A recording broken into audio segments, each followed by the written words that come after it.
FBI Director Christopher Wray and Inspector General Michael Horowitz heading to the Hill today and tomorrow to discuss the Bureau's handling of the Hillary Clinton probe on the heels of the 500-plus page report. So what can we expect from today's Senate Judiciary hearing? Just a review of what we all read. Let's ask Jonathan Turley. He's a professor at George Washington University. Jonathan, how do we get this hearing past a review of what he wrote if you're questioning, for example, Horowitz?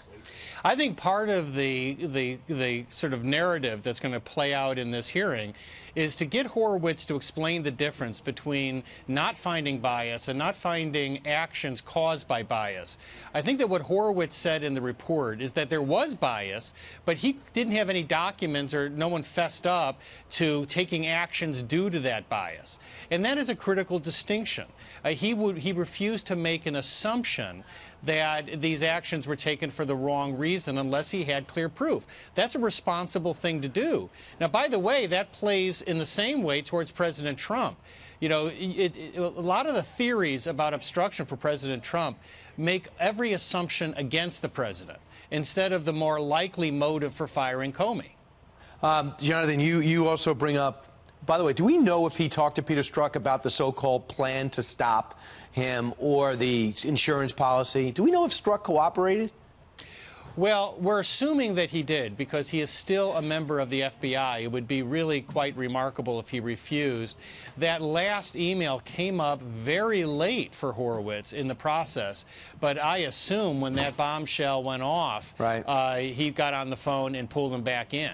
Jonathan, you also have an interesting thing you told our producers. The IG report makes an already different case, makes it a more difficult case for obstruction for Mueller. In what sense? Well, I have a column out in the Hill newspaper on this that, to me, the obstruction claim involving Comey was always difficult, but after the IG, it's become virtually incomprehensible because the IG said that Comey was insubordinate, that he deviated from policies, he violated FBI policies.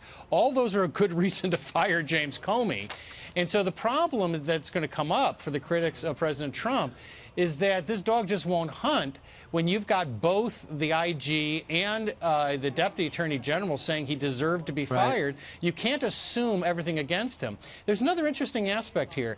If Mueller was really going after obstruction based on Comey, then Rosenstein would have to recuse himself.